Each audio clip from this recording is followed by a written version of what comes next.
Bruno Marshall, bonjour les pirates, salut. Alors aujourd'hui on fait une vidéo à partir d'un audio. Ben oui, on fait toujours des choses extraordinaires. Je vais relever un défi aujourd'hui que m'a lancé une pirate. Alors une pirate qui s'appelle Marie et qui m'a envoyé un texte qu'elle a trouvé sur internet et elle m'a demandé ce que j'en pense. Alors je vais relever le défi, mais je vais relever le défi d'une façon un peu différente. Je vais découvrir le texte en même temps que vous et je vais vous dire ce que j'en pense, je vais le commenter en même temps que vous. Ça va faire un exercice qui me fait du bien, ça va un peu comme, euh, comme un exercice de créativité et qui sera finalement pas très loin d'un coaching que j'ai la chance de faire avec vous tous les jours. Donc je vous rappelle que les formations et les coachings, c'est un descriptif des vidéos. Alors, vous avez tout le catalogue des formations et vous avez les nouvelles formules de coaching que je vous laisserai découvrir en descriptif. Voilà.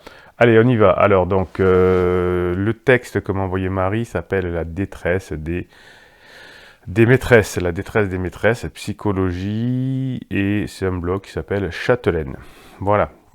Donc, on va voir ce que nous raconte Châtelaine et sa détresse des maîtresses. On y va. Donc, c'est un texte de 2017 de Céline Monpetit. Donc, on perçoit souvent la maîtresse comme une briseuse de couple insensible. Bien sûr, on peut blâmer ces femmes de faire de mauvais choix, mais l'amour est tout sauf rationnel et s'attacher à un homme engagé peut entraîner de réels déchirements. Oui, alors là, Céline, effectivement, on ne met pas la main là-dedans, même si on ne peut pas trouver quelqu'un de célibataire, même si c'est compliqué dans sa vie, même si on se fait avoir par des biais cognitifs, hein, on a un peu de culture et on ne va pas aller avec quelqu'un qui est déjà en couple, ou peut-être, hein, si ça peut exister, les deux sont en couple et les deux ne veulent pas se séparer, les deux veulent juste prendre du bon temps en temps. Donc là, pourquoi pas, à condition que le message soit clair. Mais dès que la relation part mal, c'est-à-dire que c'est un pansement avec une personne qui veut se séparer, que ça va pas dans son couple, mais qui veut pas vraiment partir, mais qui sait pas, et l'autre qui est un pansement, c'est-à-dire qui est entre deux aussi, qui est pas bien dans sa vie, ça fait des relations qui finissent par boiter. Donc effectivement, là, la détresse des maîtresses, l'amour est tout sauf rationnel, c'est vrai, donc c'est pour ça qu'il faut aussi le rendre rationnel, hein. Je vous explique que au départ, c'est une question d'hormones. On choisit quelqu'un parce qu'il a un patrimoine génétique complémentaire au nôtre. Alors tout ça, c'est inconscient, hein, c'est peut-être par les phéromones, c'est par plein de choses, on ne va pas y rentrer là-dessus. Et ensuite, on galère parce qu'on s'aperçoit à la fin de la lune de miel que peut-être la personne est très bien pour faire des enfants, mais pas pour vivre avec, hein. Donc c'était à l'époque du clan où le clan élevait les enfants avec les tatis, les tatas et les hommes partaient à la chasse. Donc même si on n'était pas très compatibles, c'était pas très grave. Aujourd'hui, on vit en couple, donc on doit aussi trouver une relation qui est rationnelle en plus d'émotionnelle. Donc effectivement, l'amour est tout sauf rationnel. Oui, comme on vit plus en clan aujourd'hui, Céline, il faut le rendre rationnel, sinon on galère derrière. On connaît déjà la souffrance que vivent les femmes trompées, oui, et les hommes aussi, hein, les hommes qui sont trompés, les femmes qui sont trompées. Notre ego en prend un coup, on est blessé par rapport aux 5 blessures de l'enfance, hein, je vous les rappelle, l'abandon, le rejet, l'humiliation, l'injustice et la trahison. Donc quand on est trompé, on ressent un peu les 5. Donc on connaît déjà la souffrance que vivent les femmes trompées, mais on s'attarde rarement à celle que vivent les maîtresses. Oui, alors c'est vrai, hein, c'est vrai, je le dis souvent que la relation à ma maîtresse est plutôt pourrie. Alors la différence un peu entre la femme qui est trompée et la maîtresse, c'est que la maîtresse c'est un choix direct, hein, c'est-à-dire que c'est une action, alors que la femme trompée, ou l'homme trompé d'ailleurs c'est pareil, hein, l'homme trompé c'est une non-action, c'est-à-dire que peut-être que j'ai pas fait ce qu'il faut à un moment donné, ça c'est une réalité. Mais ce n'est pas un choix en disant je vais faire exprès que ma femme me trompe ou que mon mari me trompe. Alors ça peut exister, mais c'est à la marge. Tandis que là, c'est je suis une maîtresse, donc je sais qu'il faut pas que c'est un truc qui va être pourri et que je vais abîmer une famille avec des enfants, mais je le fais quand même. Donc c'est vrai que ça fait souffrir quand on fait des mauvais choix, je suis plutôt d'accord. Donc Rose-Marie Charest, clinicienne et ex-présidente de l'Ordre des psychologues du Québec, waouh, nous parle de la détresse de la méchante maîtresse, et une femme nous livre avec générosité le récit de son histoire passée avec un homme marié, une relation qu'il a anéantie et dont elle porte toujours les séquelles. Oui, ça c'est vrai, c'est quand on manque de culture au départ, qu'on fait des choses qui sont un peu contre nature, ensuite ça nous fait beaucoup souffrir, hein. C'est pour ça que les relations pansement avec des criseux font beaucoup souffrir. Voilà, alors, donc c'est une interview finalement avec Rosemary Charest, donc qui est une psy clinicienne. Bon, alors la question, vous avez déjà mentionné qu'en général, les hommes attachent peu d'importance à leur maîtresse, qui ne tiennent pas une place significative dans leur vie affective. Alors oui, je vais peut-être pas répondre à la place de la psy. Bon, on va commenter, on va voir. Croyez-vous que les femmes sont aussi capables de vivre avec leur amant une relation dépourvue de sentiments amoureux? Ok. Vous voyez, déjà, on est quand même dans des choses assez psy. Je vais de l'amour. Alors, je rappelle quand même que c'est pas une théorie, mais j'ai aucune théorie d'ailleurs. C'est juste les observations que j'ai depuis 20 ans dans mes coachings. On se met ensemble, les couples qui marchent le mieux, c'est ceux qui répondent aux besoins l'un de l'autre. L'amour, pour moi, ce que j'ai constaté, c'est plus un amour universel pour les enfants. À la sortie de la lune de miel, on croit qu'on est amoureux de l'autre, ça fonctionne bien, hein, le couple, si on répond aux besoins de protection et d'amusement, comme le faisait le clan à l'époque, puisque le couple a remplacé le clan ces 30 dernières années. Alors, je reprends la question, Bruno se calme. Croyez-vous que les femmes sont aussi capables de vivre avec leur amant une relation dépourvue de sentiments amoureux? Il y en a peut-être, mais je n'ai jamais rencontré. Bien sûr, si la femme est déjà en couple, il est possible qu'elle s'investisse moins dans sa relation extra-conjugale. Oui, donc là, on a quand même des couples mal construits. Il y a l'homme qui serait avec une femme, sa maîtresse, mais qui ne l'aimerait pas, et la femme qui serait dans une relation extra-conjugale, donc elle ne pourrait pas s'investir autant. Donc voilà, là on joue sur les deux tableaux, et effectivement c'est très compliqué pour l'esprit humain. Mais cela demeure théorique, car je vois beaucoup de femmes qui au départ se disent « je vais le prendre pour ce qu'il peut m'apporter ». Oui, alors là, je vais le prendre pour ce qu'il m'apporte, c'est intéressant, donc je vais le prendre, donc je vais le soutirer à une famille. Mais elles finissent par avoir des attentes, forcément à s'attacher et à souffrir de la non-réciprocité.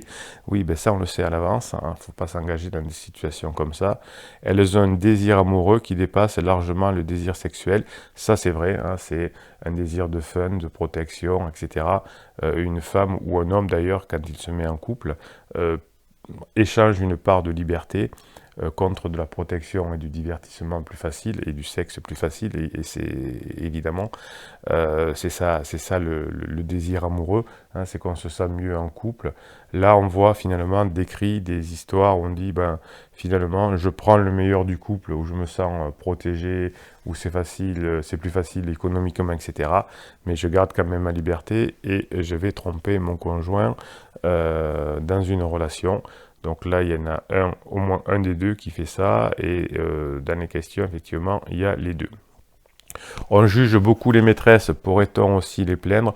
Alors moi je réponds tout de suite oui, hein, parce que on peut plaindre quelqu'un qui a un manque de culture, parce qu'aujourd'hui si le manque de culture, si l'ignorance est un choix, puisqu'on peut trouver l'information abondante un peu partout, c'est vrai. On peut plaindre effectivement des personnes qui au départ n'ont pas fait, faut pas jeter la pierre, hein, n'ont pas fait l'effort de voir qu'effectivement une relation comme ça est toujours déclinante, et effectivement que alors on a toujours le biais cognitif qu'on a en ignorance. Moi ça va marcher, moi c'est mieux que les autres, moi c'est pas pareil. Je l'ai souvent en coaching, hein. Vous avez vous avez l'impression, souvent les pirates, que votre histoire est unique. Et je vous dis parfois en coaching, je vous prends, je vous prends un jour ou deux avec moi en coaching, vous faites qu'écouter si vous voulez, et vous verrez que toutes les histoires se ressemblent beaucoup. Évidemment, je ne le ferai pas par confidentialité, hein, c'est une métaphore. Donc la psy répond, elles, donc les femmes qui sont des maîtresses, ont été abondamment jugées. On les considère comme la méchante du trio. Moi, je suis pas d'accord. C'est pas la méchante, c'est plutôt quelqu'un qui manque de culture et qui sait qu'elle va se faire, qui devrait savoir qu'elle va faire du mal, c'est sûr, mais qu'elle va se faire du mal aussi. Souvent, même la femme qui découvre que son mari la trompe en voudra davantage à la maîtresse qu'à son propre conjoint. Oui, ça c'est ce que je vois dans les coachings, hein. On pense souvent que son conjoint est manipulé par la maîtresse, donc c'est une responsabilité plutôt partagée. Et pourtant, celui qui a manqué à son engagement qui était lié par une promesse de fidélité, oui, ouais, oui, bien sûr, c'est-à-dire qu'on veut récupérer la notion de liberté, qu'on sacrifie pour sa famille et pour être finalement assez bien financièrement protégé, s'amuser, etc. Donc là, on veut le beurre et l'argent du beurre et on reste en couple et on essaye d'en plus de feinter en ayant quand même la liberté. On fait encore beaucoup porter à la femme la responsabilité de la sexualité de l'homme. Ouais, ça c'est un peu bizarre, on fait beaucoup porter à la femme la responsabilité de la sexualité de l'homme. Non, je pense que l'homme est responsable de sa sexualité et parfois un peu basique. C'est sa faute, c'est elle qui l'a attiré. Ouais, alors la femme trompée ou le mari trompé d'ailleurs, oui, ça c'est vrai qu'il pense que son mari est blanc comme, enfin, que c'est vraiment vraiment la personne qui est méchante entre guillemets. Ouais, alors c'est surtout un manque de culture et c'est plus bête que méchant d'ailleurs, hein, de mon point de vue. Bien sûr, elle a sa part de responsabilité, ben oui, puisqu'elle fait une action. Vous savez qu'un homme bien construit ou une femme bien construite, s'il se fait aborder par quelqu'un qui est en couple et qui a des enfants, on va lui dire simplement, écoute, t'es gentil, t'es un bel homme, une belle femme, mais reste dans ta famille, ou si un jour t'es séparé, t'es disponible, peut-être à ce moment-là, on en reparlera. Ça, c'est les hommes bien construits, les femmes bien construites, ce qu'on appelle des hommes et des femmes, et pas des demi-hommes et des demi-femmes. Effectivement, les deux ont leur part de responsabilité de demi-homme ou de demi-femme. La psy dit qu'on juge, moi je ne suis pas un juge, je ne suis pas Dieu. Euh, pour moi, je fais juste que décrire des faits qui sont malheureusement de bon sens. Alors, il est très rare qu'un homme séduise une femme en lui avouant d'emblée: je suis engagé, je ne me lasserai jamais de ma femme, je cherche une aventure. Oui, alors ça, effectivement, si on manque de culture, on en reste au déclaratif. Et je vous explique dans mes formations et dans les coachings que le déclaratif, il ne faut pas en tenir compte, hein. À l'heure où je fais cette vidéo, on est encore dans le deuxième confinement. Les scientifiques et le gouvernement ont annoncé au cours de l'été qu'il n'y aurait pas de deuxième vague et qu'il n'y aurait jamais de deuxième confinement. Donc tout ce qu'on annonce, effectivement, c'est que du déclaratif, hein. Euh, donc si la femme écoute ce que dit l'homme et se laisse a envie de l'entendre, c'est aussi un manque de culture. La plupart du temps, il laisse entrevoir un espoir. Quand les enfants seront grands, on ne sait jamais, ça ne va pas très bien avec ma femme. Oui, alors là aussi, ce sera un manque de culture de la maîtresse, hein, qui se laissera avoir. Il suffit de lire un peu la littérature, de quelques revues un peu sérieuses, et on sait très facilement quel est ce biais et comment ça se passe. Donc on n'écoute pas le déclaratif. Donc effectivement, on peut accorder le doute de l'ignorance de la femme maîtresse qui effectivement va souffrir de son ignorance ensuite. Donc ça peut se faire par méchanceté pour vouloir pour, pour, pour, euh, pour préférer son propre bonheur quitte à briser une famille, mais souvent c'est juste... Ouais, ben si c'est quand même de l'ego, souvent quand même, hein. C'est-à-dire que moi je compte plus, tant pis si je brise une famille, mais la plupart du temps aussi, ça peut être une ignorance. On sait à quel point l'imaginaire contribue largement à l'attachement amoureux. Oui, ben oui, il faut être adulte, hein. Quand on a 13 ans, on peut imaginer que tout va se passer comme on le désire dans le meilleur des mondes. Quand on est en crise, on le pense aussi, on va bien divorcer, mon mari va être content, les enfants vont bien s'adapter, ils vont être contents d'aller une semaine sur deux, on va avoir 2 appartements, 2 voitures, 2 loyers, 2 EDF, etc., 2 Enesis, pardon. Mais ça va bien se passer, on va avoir le même la vie, je vais trouver quelqu'un facilement, enfin bon. Alors qu'on voit que les personnes qui sont séparées ont beaucoup de mal à trouver une famille recomposée, hein, parce que c'est pas facile, notamment avec des enfants. Donc l'imaginaire contribue largement à l'attachement amoureux, nous disent les psys. Oui, donc les psys, faudrait juste dire à cette dame et surtout aux personnes qui trompent, oui, c'est un imaginaire, donc il faut revenir dans la réalité. C'est encore plus vrai dans ce type de relation. Il est facile pour une femme d'imaginer que son amant souhaiterait être plus présent, mais qu'il ne peut pas. Oui, ben voilà, il faut grandir. Hein. Faut grandir et regarder les faits et pas l'imagination. Normalement, lorsqu'un homme ne donne pas signe de vie pendant des jours, on prend bonne note de son désintérêt. Oui, quand on a une discussion que l'autre ne veut plus, forcément, c'est des faits et on comprend que les faits correspondent à des choses et pas les paroles. Mais s'il est engagé, on veut bien attribuer son silence à ses obligations d'homme marié.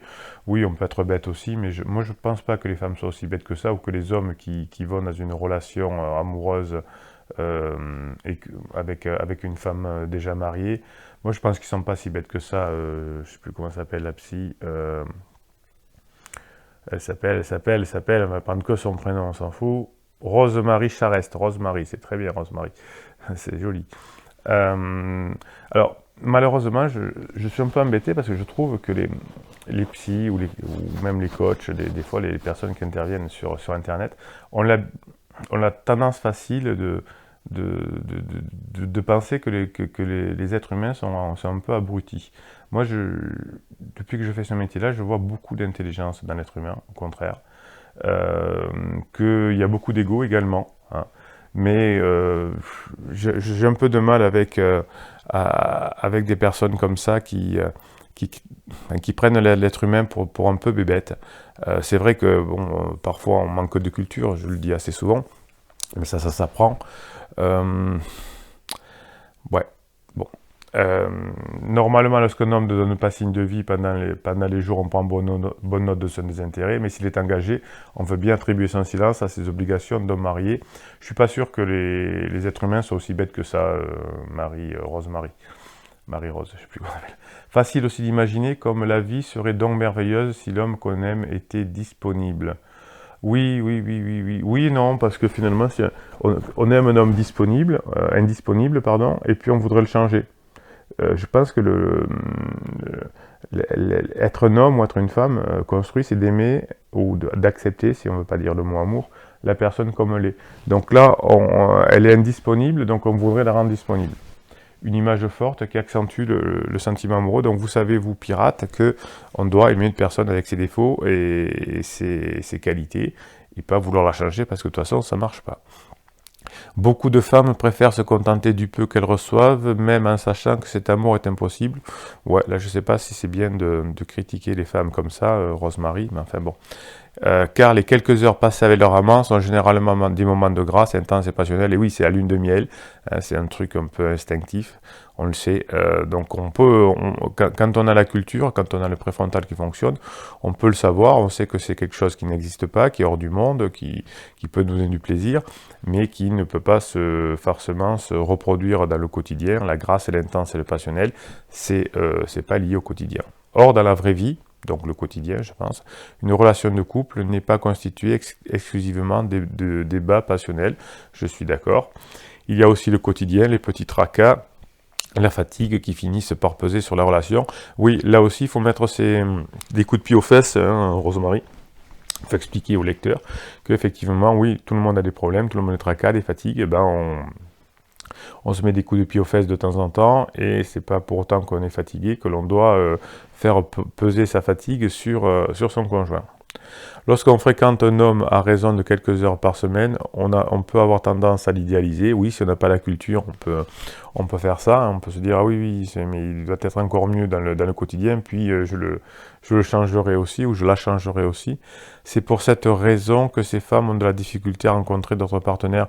Oui, souvent ces hommes-là ou ces femmes-là, hein, moi, j'aime pas trop qu'on tire sur un sexe, là on tire un peu sur les femmes.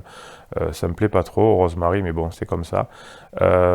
Oui, les demi-hommes et les demi-femmes ont du mal à rencontrer des vrais partenaires, des vrais hommes ou des vraies femmes, parce qu'effectivement, ce sont des gens mal construits, et très rapidement, quand on est bien construit, on s'aperçoit que la personne qui veut vivre avec dans son imaginaire ou que dans son imaginaire, il faut avoir d'imaginaire. Vous savez, moi je suis quelqu'un qui imagine beaucoup, je crée beaucoup de produits, donc j'adore utiliser mon imagination, mais il faut vraiment être ancré dans la réalité, dans ce qui se passe dans le monde dans lequel on vit, parce que si on nie l'environnement, effectivement, on souffre beaucoup. Donc oui, les femmes ont la difficulté à rencontrer d'autres partenaires si elles n'ont pas les pieds sur terre et l'imagination fertile. Elles trouvent leur amant tellement extraordinaire que tous les autres ne font pas le poids à côté. Oui, voilà, bon. Mais ça, c'est un manque de maturité, effectivement, hein, que ce soit un homme ou une femme. Quand on a 13 ans, ça passe.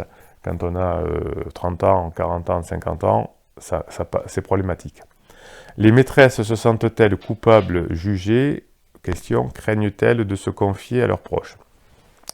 Oui, elles vivent énormément d'isolement et de honte. Oui, ben ça se comprend, hein. Quand on fait quelque chose qui fait mal, on s'isole et on ressent de la honte. La honte, c'est quelque chose, quand on fait quelque chose qui n'est pas dans la logique des choses et qui nous rend malheureux. Elles ont peur d'être découvertes. Oui, donc à partir du moment où on n'est pas sûr de soi, qu'on a peur d'être découverte, c'est qu'effectivement, on n'est pas confiant et qu'on n'est pas sûr que ce soit quelque chose qu'il faut faire. Vivre dans le secret, n'ose pas se confier. Voilà, bon, oui, c'est la honte, hein. Quelqu'un qui est content, quelqu'un qui a réalisé quelque chose, quelqu'un qui est bien avec ses enfants, quelqu'un qui est bien en famille, au contraire, il va en parler à tout le temps, je suis bien, je suis bien. D'ailleurs, c'est un peu saoulant parfois, mais là, quand on a peur même d'en parler, c'est que ben, effectivement, c'est pas des relations qui sont épanouissantes. Donc elles ont peur que sur la découverte, que cela mette fin à la relation, ouais. Donc quand c'est comme ça, quand une relation nous rend malheureux et qu'il faut se cacher, etc., il faut se poser juste les questions de est-ce que c'est pas la relation qui me fait souffrir. Pourtant, elles pourraient aisément prendre le téléphone et dévoiler au grand jour leur secret à l'épouse, ce qui en principe devrait leur apporter ce qu'elle désire de plus, la rupture du mariage de leur amant. Voilà. Donc on aime quelqu'un, hein, mais on voudrait quand même qu'il souffre, qu'on fasse souffrir sa femme, qu'on fasse souffrir ses enfants. Donc c'est une très belle idée de l'amour universel qu'on a là. Mais elles ne le font pas, effectivement, par peur. On peut penser qu'elles s'abstiennent de penser à l'acte, car cela changerait la dynamique de leur relation. Oui, ça forcément, si elle faisait ça, certainement que elle serait virée immédiatement par leur conjoint, ça changera la dynamique de leur relation, enfin de leur conjoint déjà marié, puisqu'effectivement, une relation se termine quand elle doit être terminée, pas quand quelque chose intervient. Donc, pour la faire arrêter, par exemple, si votre mari ou votre femme a une relation pansement et que vous intervenez, que vous mettez les pieds dans le plat, la relation va s'arrêter pendant quelques jours et reprendra puisqu'elle n'est pas terminée, surtout si les personnes sont amenées à se revoir. Donc à part la peur de tout perdre, sinon s'il n'y a pas de peur derrière possible, ou de grosses peurs possibles, la relation recommence, je vous le dis, assez dans les coachings et dans les formations. Il y a quelque chose de très particulier dans le fait d'aimer un homme qui est aimé par une autre femme. Oui, ça veut dire qu'on est mal construit. Cela n'est pas sans rappeler le couple parental, nos parents qu'on voulait unis. Ah, ça c'est très, très intéressant. Nos parents qu'on voulait unis. Vous voyez, les psys disent souvent, oui, mais les enfants vont s'adapter, aujourd'hui ils ont l'habitude, etc. Et là, cette psy a quelque chose de très intéressant. Elle n'est pas dans ce mouvement-là. Nos parents, cela n'est pas sans rappeler le couple parental, nos parents qu'on voulait unis. Oui, tous les enfants rêvent que leurs parents soient unis pour vivre avec leurs parents. Si vous êtes criseux ou criseuse, voilà, même cette psy très intelligente finalement nous le dit. Il y a donc une certaine volonté à ne pas faire éclater le couple. Oui, ben oui. Quand on construit un couple, la société et les religions avaient inventé des barrières pour que le couple continue, puisque c'est la moins meilleure, c'est la moins contraignante façon de vivre avec le clan. Alors, des femmes sont-elles plus inclines que d'autres à s'engager dans une relation interdite? Bon, Donc ça dépendrait du sexe selon la question. Que va répondre notre psy?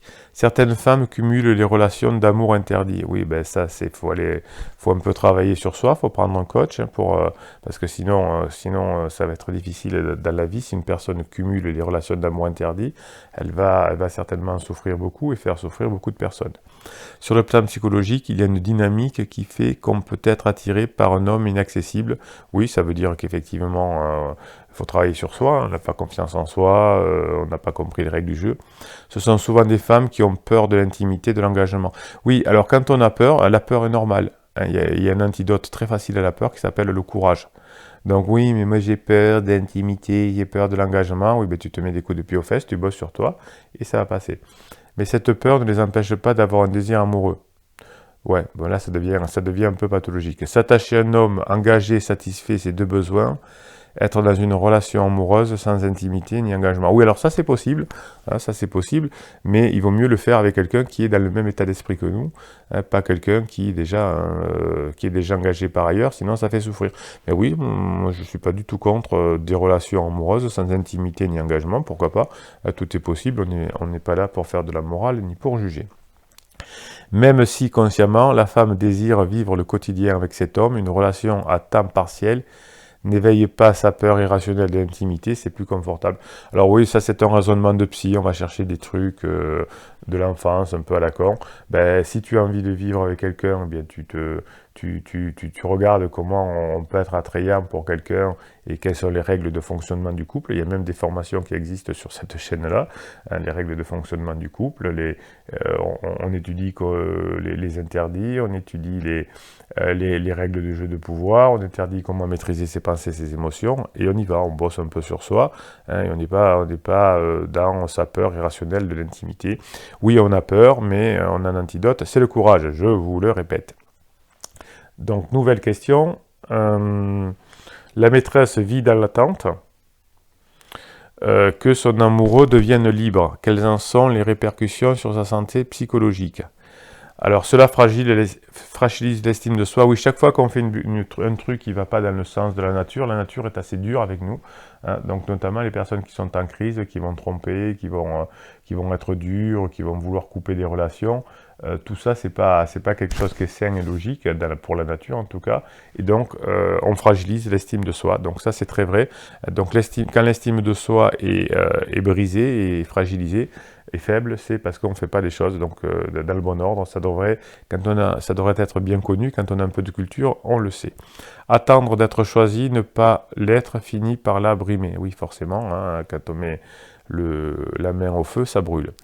Et l'eau ça mouille et le feu ça brûle, oui c'est ça. C'est toute la vie sociale qui s'en ressent, oui, donc nous si on est une maîtresse ou un amant, oui, nous on est mal et on rend mal son amant marié ou sa maîtresse mariée et on va créer aussi des difficultés dans le couple, on va faire mal des enfants, etc. Donc c'est pour ça qu'on a une faible estime de soi, c'est tout à fait normal. Le fait de porter un secret, de ne jamais être vu en couple, d'être seul dans les moments difficiles, comme lorsque surviennent les maladies ou les soucis financiers. Et oui, c'est ça. Donc ça, c'est exactement ça. Donc là, vous voyez qu'on fait un retour vers la réalité des choses. C'est exactement ça. Quand on fait des mauvais choix, effectivement, et qu'on ne les corrige pas, eh bien, ensuite, on a effectivement des soucis financiers, on peut avoir des maladies, etc. Et on se retrouve tout seul. C'est pour ça que le couple ou le clan est là pour aider dans les soucis financiers, dans les maladies. C'est beaucoup plus facile que quand on est seul. C'est sans compter qu'elle doit souvent faire le deuil de la maternité. Oui, bien sûr, oui. Donc, on ne veut... Ou alors, on va élever son enfant tout seul. Oui, on le sait tout ça. On a beau dire, oui, mais je suis tombée amoureuse d'eux. Non, on le sait. C'est qu'on est un peu feignant au début, certainement. Qu'on soit un homme comme une femme, on est parfois un peu feignant. Moi, le premier. Bruno on se calme. Ne pas être choisi représente beaucoup de pertes et peut entraîner des souffrances importantes qui peuvent aller jusqu'à la dépression. Oui, vous savez, Pirate a adoré que la personne qui est en crise, notamment, montrent des signes qui sont des symptômes pardon, qui sont assez proches de ceux de la dépression. C'est pour ça que certains psys se font avoir et confondent.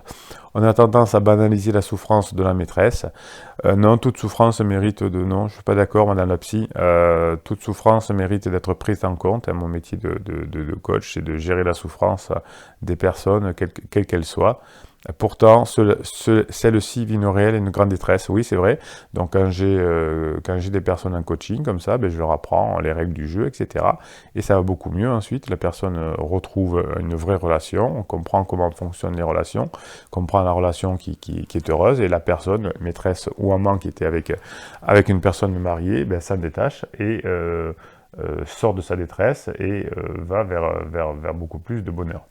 D'autant plus qu'on sait à quel point la relation amoureuse occupe une place centrale dans la vie des femmes. Oui, c'est pour ça qu'il ne faut pas faire n'importe quoi au départ. Aller avec un homme marié ou aller avec une femme mariée, surtout quand on est célibataire, on sait qu'il ne faut pas le faire. Sinon, on est un demi-homme ou une demi-femme. Celles qui sont prises avec une telle relation devraient cesser de se juger et de se culpabiliser. Oui, et bosser sur elles, je suis d'accord. Hein. Si vous êtes allé dans un truc où il ne faut pas aller, c'est pas grave, tout le monde fait des erreurs. Mais on cesse de se juger, on cesse de se culpabiliser et on passe à autre chose et on se met des coups de pied aux fesses et on fait des formations et on fait des coachings si on a envie, mais on apprend les règles du jeu de la vie. Elles auraient intérêt à entreprendre une démarche pour parvenir à faire des choix plus constructifs. Je suis d'accord, hein, pas une démarche psy pour savoir d'où ça vient, mais une démarche plutôt où on comprend. Alors, ensuite, une maîtresse témoigne. Alors, il y a une photo avec une femme dans le noir. Voilà, on voit juste les cheveux. Voilà. Alors, que dit cette maîtresse? Je l'ai tout de suite reconnu, un jumeau, une âme sœur, un alter ego. Ça, c'est extraordinaire. C'est exactement ce que disent la personne qui est en crise et qui rencontre un pansement pour se faire du bien. C'est un jumeau, une âme sœur, un alter ego. Bon, voilà, donc ça, c'est qu'on n'a plus les pieds sur terre. Alors, je ne suis pas contre le concept de d'âme sœur. Alors d'ailleurs, je me suis intéressé beaucoup, je trouve ça bien. D'ailleurs, c'est pas une âme sœur, c'est un groupe d'âmes sœurs qui existerait, hein, selon les personnes qui sont plutôt là-dedans. Donc, vous voyez, quand on dit une âme sœur, ça veut dire que déjà, on a un manque de culture. Même dans le milieu ésotérique, on parle de groupe d'âmes sœurs. Hein, effectivement, je trouvais ce raisonnement pas trop con, parce qu'il y a des gens, parfois on les rencontre et on se dit, tiens, je sais pas pourquoi, mais je m'entends bien avec cette personne, c'est quelqu'un, j'ai l'impression de la connaître depuis longtemps. Hein, donc c'est pas une âme sœur, mais un groupe d'âmes sœurs. Oui, ça le fait. Donc le groupe d'âmes sœurs, c'est pas bête comme concept. Mais non, alter ego, jumeaux, tout ça, ça n'existe pas. Nous avions le même humour, nous partagions les mêmes valeurs, les mêmes intérêts, donc ça s'appelle la lune de miel. On ne voit pas les défauts de l'autre. Pendant quelques années, notre relation a été platonique. C'était pour moi un frère bienveillant. J'ai fini par sentir qu'il s'éprenait de moi, qu'il était sensible à mon charme, tout en se gardant de l'exprimer. Oui, alors ça, c'est souvent des imaginations, mais c'est possible aussi. J'étais aussi très attaché à lui, mais je ne voulais pas d'une relation avec un homme marié. Très bien, jusque-là, tout va bien. Par respect pour moi et pour l'autre femme, ça, c'était jusqu'à ce moment-là, cette maîtresse, effectivement, était bien construite. Puis un jour, porté par l'ivresse du classique verre de vin, c'est pas de sa faute, hein, c'est le verre de vin, dans une ambiance propice au rapprochement, nous avons laissé nos bonnes intentions de côté. Mon attirance pour lui a eu raison de mes principes, le barrage a cédé. Oui, c'est souvent au moment d'une crise existentielle qu'on cède, hein, parce qu'on n'est pas très bien, on ne sait pas, on perd sa force de caractère hein, quand on est en crise, et on fait une bêtise. C'est pas grave, hein, ça peut arriver, tout le monde fait des bêtises, moi le premier. Mais l'idée c'est une fait des bêtises, je rattrape. Nous avons vécu une folle passion, oui, lune de miel. Donc quand on a un peu une culture, on sait que c'est juste la lune de miel. Les rendez-vous dans l'ombre, le cœur qui bat la chamade, les courriels enflammés, oui, bisous bisous. Nous volions si haut, ouais, ou si bas surtout, hein, dans la lune de miel. Au bout de 2 mois, j'ai néanmoins voulu rompre. Vous voyez qu'au bout d'un moment, la lune de miel commence déjà à s'estomper, c'est rapide. Je souffrais d'être déjà un second violent. Voilà, là, à ce moment-là, on se met un coup de pied aux fesses. On se dit, ah oui, j'étais en lune de miel, j'ai pas vu le discernement, je suis un peu en crise existentielle. C'est normal, je vais me reprendre, je vais bosser un peu sur moi et ça va aller. À mes yeux, notre amour méritait d'être vécu en plein soleil. oui, avec un homme marié qui a des enfants et qui ne veut pas partir, c'est sûr. Donc je voudrais le changer déjà. Je ressentais aussi une culpabilité envers sa femme, ben, j'espère bien, et de la honte aussi, certainement, je suppose, que je ne connaissais pas. Ben oui, hein, c'est normal. Elle s'interposait entre nous, tel un fantôme. Non, non, c'est vous qui vous interposez dans le couple et les enfants, tel un fantôme. C'est pas elle, hein, elle est au plein jour, c'est vous le fantôme. Quand je lui Quand je lui ai annoncé ma décision, il m'a répété à maintes reprises, les yeux plantés dans les miens, le ton solennel, je t'aime profondément, tu es la femme de ma vie, je ne te laisserai pas tomber, attends-moi, oui.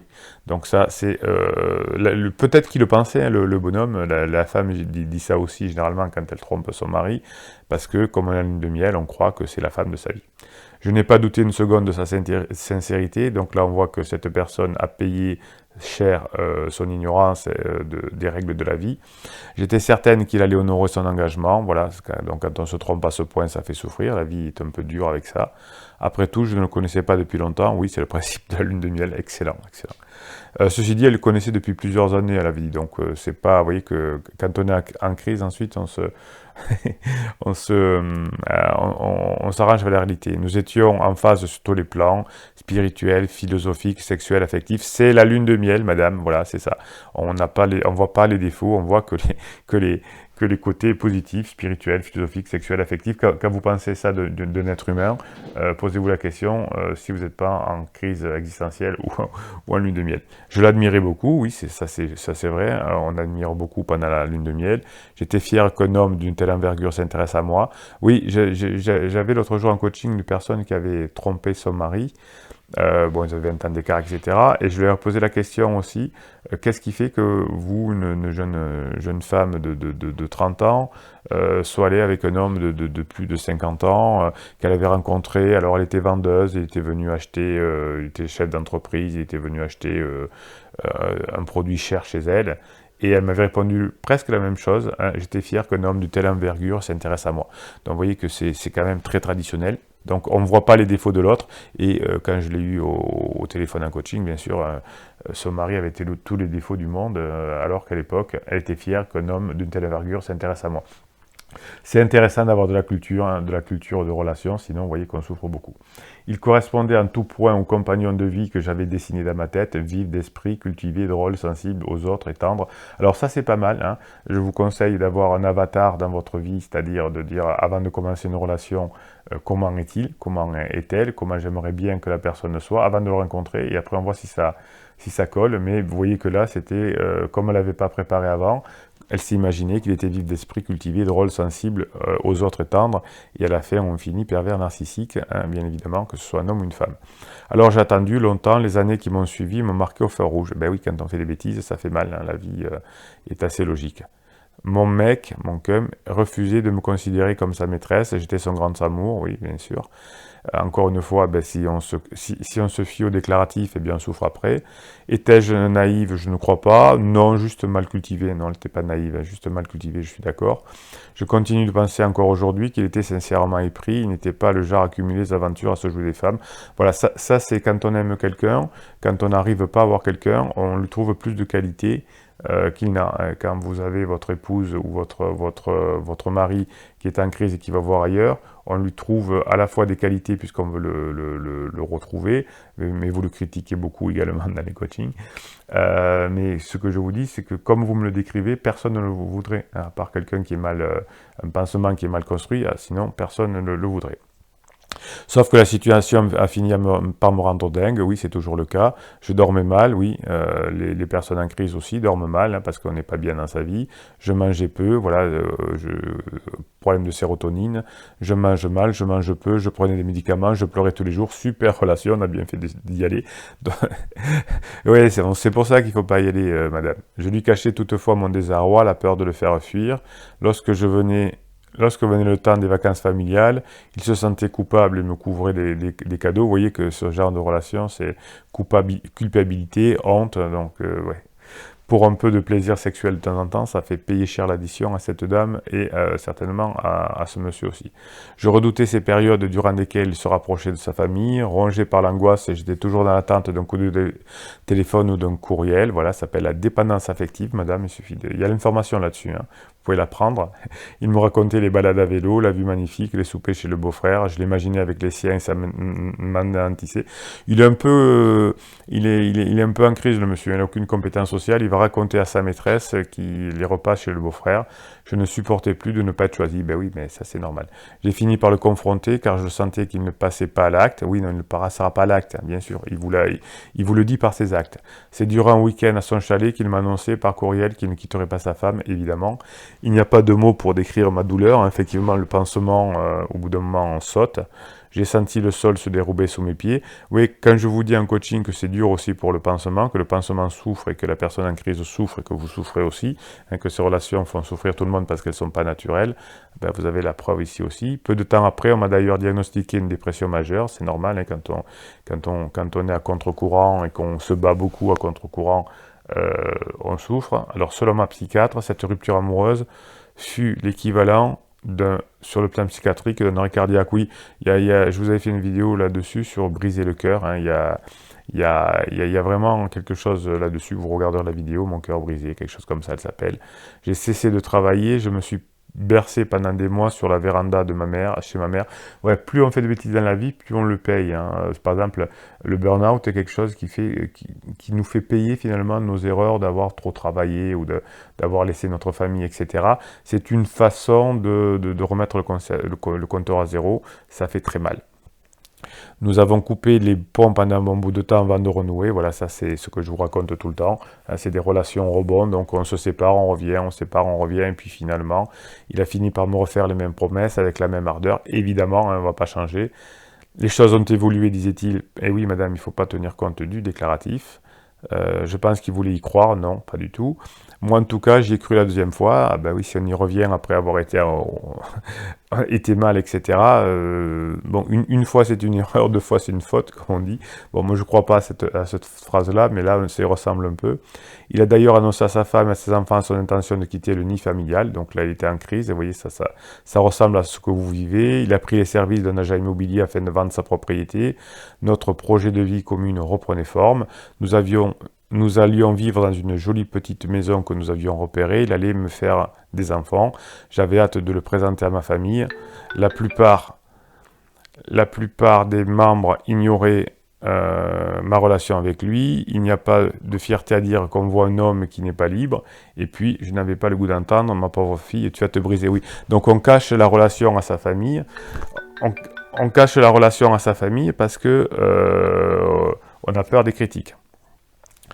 Quelques semaines après avoir dit à sa femme qu'il a quitté, il est redevenu fuyant. Et oui, forcément, ça ne fonctionne pas bien. Il s'est mis à espacer nos rendez-vous, son ton changeait, il ne faisait toujours pas sa valise. Eh ben non, vous savez que quelqu'un en crise ne fait pas ça. Donc là, il devait être en crise, le monsieur. Alors je l'ai de nouveau confronté, bravo, je me souviens parfaitement de la scène. J'étais dans une cabine téléphonique au centre-ville de Montréal, vous voyez qu'il n'y a pas qu'en France. Hein. Je cognais sur les parois en hurlant de douleur, vous voyez que c'est là, c'est un peu, ça redevient n'importe quoi. Il a promis de venir me voir en personne pour s'expliquer, il ne l'a jamais fait. Bien évidemment, la personne en crise, là il est en crise, le monsieur certainement, c'est compliqué d'avancer. Je crois que c'est lorsqu'il a été question de vendre sa maison qu'il a reculé. Non, c'est qu'il n'a jamais voulu le faire, effectivement, et que dans sa tête, c'est compliqué de laisser ses enfants. Monsieur n'était pas si mal construit que ça. Ses enfants ont été aussi bouleversés par la séparation éventuelle de leurs parents. Évidemment, madame, évidemment, ils ne supportaient pas la perspective d'incarner à leurs yeux le rôle du méchant qui quitte leur mère. Et oui, forcément, c'est pour ça qu'il vaut mieux ne pas aller dans ce type de relation. J'ai le sentiment que ma principale rivale n'était pas tant sa femme que tout ce qu'il avait construit ensemble, les enfants, leur maison, le chalet, les amis, le standing, le confort. Non, madame, ne trouvez pas de fausses raisons, c'est que vous êtes parti dans un truc qui n'existait pas. Les hommes se définissent beaucoup par leur réussite familiale, ils n'osent pas faire éclater la cellule qui symbolise l'aboutissement de leur projet de vie. Non, c'est qu'il faut juste pas aller dans ce genre de relation. Ne commencez pas à dire, oui, mais ça, les hommes, vous voyez, ils vont pas. Non, c'est que fallait pas y aller. Vous avez fait une erreur. Vous le savez, d'ailleurs, vous l'avez dit au début, vous ne le vouliez pas, hein, vous saviez au départ, vous l'avez dit, non, moi je ne veux pas briser un couple, etc. Vous êtes allé quand même, et vous êtes brûlé, c'est malheureux, mais je vous aiderai volontiers à diminuer votre souffrance. Mais on ne peut pas faire, quand on fait ça, on va dans la souffrance. Il a beaucoup utilisé l'excuse des enfants. Aujourd'hui, pourtant, ils sont adultes, ils ont quitté le nid, mais lui n'est pas parti. Et non, si sa femme a fait quelque chose d'intéressant, qu'elle a fait ce qu'il faut, eh bien, évidemment, quitte pas sa femme. Comment faisait-il pour vivre sans moi s'il m'aimait autant qu'il le prétendait? Non, c'est que du déclaratif. L'amour n'existe pas à ce moment-là. Ça reste à ce jour un grand mystère. Eh bien, il faut faire les formations, madame. J'étais dans l'illusion qu'il percevait cet amour de la même manière que moi. Voilà, ben, faut se former, c'est tout. Dans l'absolu, mais non, l'autre est toujours un autre que soi. Il a son univers, son jardin propre, sa propre conception des choses. Vous voyez qu'après, a posteriori, on justifie. Il fallait dire, ben, j'ai fait une connerie, je savais que je ne devais pas aller là-dedans, j'étais faible, j'y suis allé, ben, je paye. Banco, c'est fini. C'est la conclusion que je tire de cet épisode de ma vie, dont je porte toujours les séquelles. Une partie de moi est abîmée à tout jamais. Non, ne croyez pas ça. Juste, vous avez fait une erreur. Hein, ça arrive à tout le monde. Donc, il ne faut pas aller dans ce genre de truc-là, sinon on en souffre. Si je lui en veux d'avoir nourri mon espoir si longtemps, oui, ça y est. Alors maintenant ça commence à être de sa faute, hein, c'est un pervers. Je lui en veux de m'avoir trahi à mort. Voilà. Et voilà. Donc là, ça devient le méchant. Je sais aussi que j'ai contribué à mon malheur, ça c'est viré. J'ai fait un mauvais choix. Très bien, je l'assume, j'ai gâché ma trentaine. Ah, ça, c'était bien, madame. C'est un épisode de ma vie dont je parle rarement parce que je supporte mal les jugements à l'emporte-pièce. Et oui, ça fait mal. Ça fait mal qu'on nous mette la vérité en face. Notre histoire n'est pas celle d'une fille naïve qui s'est fait avoir pour un salaud qui trompait sa femme. Si, c'est tout à fait ça. Je n'étais pas non plus une voleuse de mari. Si, c'est ça aussi. Les gens ont tendance à poser des étiquettes pour se rassurer. Non, c'est des personnes... Oui, alors ça c'est vrai. Les gens ont tendance à poser des étiquettes pour se rassurer. C'est ce que vous êtes en train de faire, madame, par rapport à monsieur et par rapport aux hommes en général. Il y a bien d'un côté le bien d'un côté et le mal de l'autre. Non, ça c'est faux. C'est qu'il y a des choses, qu'il y a des règles de vie, que si on les respecte, on est très heureux. Si on ne les respecte pas, on souffre. Je suis d'accord. Il y a le bien d'un côté et le mal de l'autre. Non, ça c'est faux. Alors qu'il y a un océan de nuances et de subtilités entre les deux. Les êtres sont si complexes. Oui, la vie est complexe. Et donc quand on connaît les règles du jeu, on s'en sort beaucoup mieux. Voilà les pirates. Donc j'ai découvert ce texte avec vous. Bon, vous voyez, on est dans le traditionnel. Quand on ne respecte pas les règles du jeu, eh bien, on souffre. Donc vous savez, grâce aux formations, grâce au coaching, et grâce à la communauté, les règles du jeu de la vie, maintenant, vous commencez à les connaître.